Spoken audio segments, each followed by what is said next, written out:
Þá höldum við áfram í föstudagsþættinu hérna á N4 sem við tökum upp á kaffihúsinu í Lystigarðinum á Akureyri, Kaffi Björk.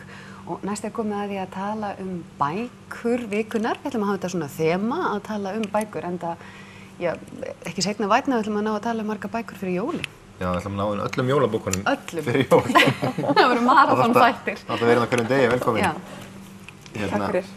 Við ákveðum að taka fyrir allavega 2 bækur. Jafnvel fleiri í dag. Já. Og það eru nú ekkert rosalega líkar þessar bækur hérna. Það fyrst aukaspyrna á Akureyri eftir Gunnar Helga.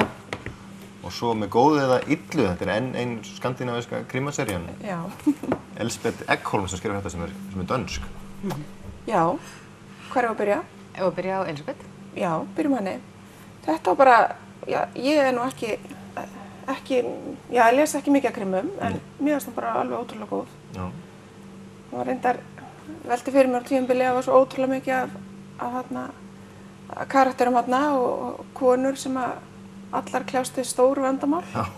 Og ég hugsaðist á tímabili, hvernig komast þær allar í þessa bók? Já. En það einhvern veginn, þetta bara gengur alveg upp. Og þetta gerist í Árósum? Já. Sprenging? Hver söguþráðurinn? Ég náðu ekki að lesa hana. Söguþráðurinn, það er ung kona sem er svona tiltölulega nýkomin í pólitík sem ætlar að hún ætlar að fara að berjast borgarstjóra sætið og svo verður þessi sprenging og þetta tengist allt henni að svona smá forbreytilsen tilfinning í byrjunni og svo sko. Og svo er það hún Dikti sem er sögupersóna. Þetta er náttúrulega ég veit ekki, 4. og 5. bókin hana Dikti sem Elsbeth Ekholm skrifar en það var bara 2 komið út á íslensku. Hún sem sagt fer í rannsókn á máli tengt henni og sprengingunni og sem tekið sýninnar síðan aftur tilbaka. Akkurat, hún er sem sagt blaðamaðurinn í hópnum og tengist þarna inn í lögregluteymið líka. Þetta er allt mjög mikla tengingar. En þetta samt svona, þetta einmitt kannski líka skemmtilega við þetta er bara, maður sér alveg fyrir sér þessa dönsku þætti sem er búið að vera að gera og hafa gengið svo vel upp sko. Þannig að þetta fellur alveg inn í það.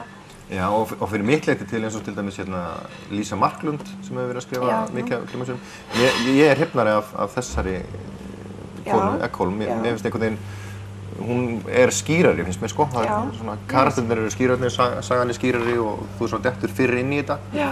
Og ég fekk strax áhuga eftir að lesa þessa að fara bara tilbaka í fyrstu bókina sem er ekki komin út í íslensku. Og þannig að mér fannst þessi góð. Já, þessi var mjög góð. Allavega maður tekur alveg bókina sem er búið að þýða hérna bókina og lesa hana líka, ég á hana eftir.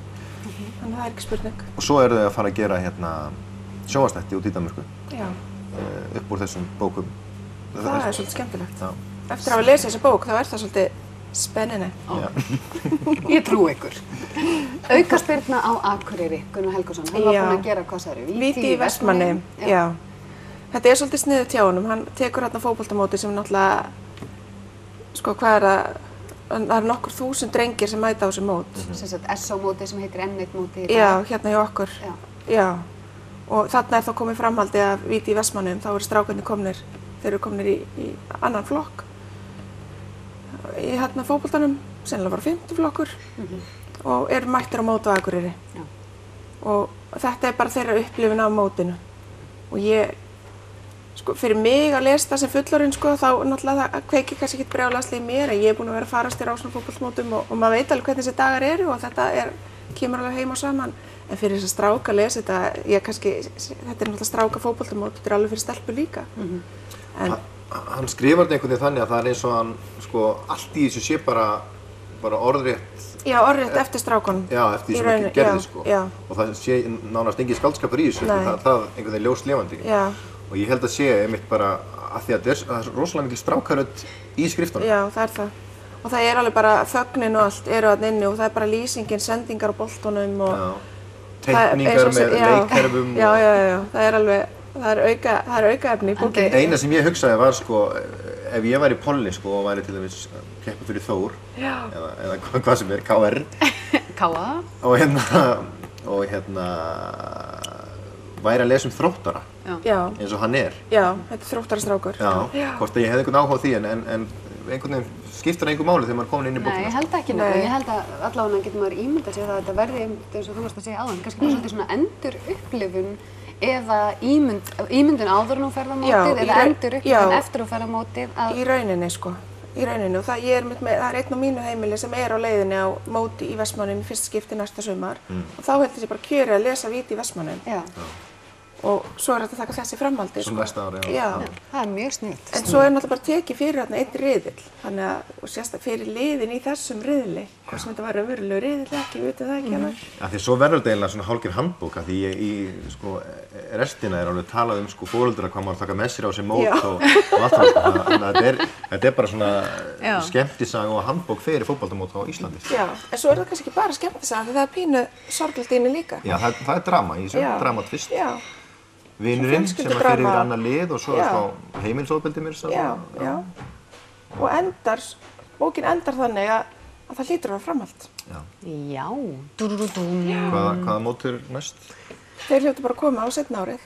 Já. Þessi sami hópur. Já, þetta er 2 ár. Víti Vestmannaeyjum með aukaspyrnu á Akureyri, þannig að það þarf að stuðla sko. Það þarf að vera, já. Það verður spennandi að sjá hvað Gunnar Afar slakir á Akureyri. Nei, bara svona hugmynd. Innkast á Egilsstöðum.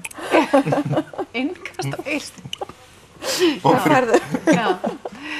Já, erum við ekki bara nokkuð góð þannig að það var ein leynibók? Jú, svo leynibók, en það eru þetta leynibækur í þetta skiptið. Já. Það er svolítið uppáhaldið á mér. Það er hérna bækur eftir hana Auði Öfu sem að ég held að þetta er endurútgefið. En falleg? Ofsalega fallega kápur. Það eru alveg og svona kvenlegar, ef maður má segja það. Já, þessi kom held í 2004, þessi 2007, þannig að það er verið að endurútgefa þessar bækur og það er ein bók á leiðinni núna í nóvember en hún er að slá í gegn í Frakklandi, þessi höfundur, með þessar bækur.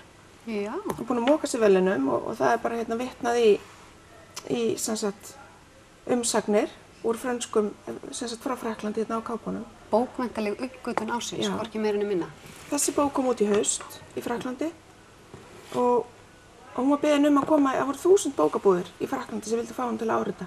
Já. Þannig að mér finnst nú svolítið sko, ég vil endilega hífa hana aðeins upp hérna okkur. Þannig að maður velti fyrir sér. Hvers konar bækur er þetta? Það eru hugljúfar, en þetta er ekki, það er alveg sjálfstæðir sko. Já. Þetta er engin framhaldssaga eða neitt sko. Þannig að þetta er unga mann sem fer til Suður-Evrópu. Þetta er kona sem gerist á Íslandi, kona sem hjónabandi fyrir vaskinn og hún sem fer að leita sjálfur sér. En ég á eftir að lesa þessa. Já. Þetta er eitthvað þú mælir með? Mælir með þessum, alveg eindreið, þetta er svona svolítið sígildar. Glæsilegt. Fyrir konur jafnt sem kalla? Já, algjörlega. Auður Ava Ólafsdóttir. Já. Glæsilegt. Þetta er eitthvað sem við ættum að kíkja á. Ekki spurning. Takk. Þangað til næst við fyrir að velja fleiri bækur. Já, það verður gaman. Og við höldum áfram í föstudagsþættinum bara eftir augnablik.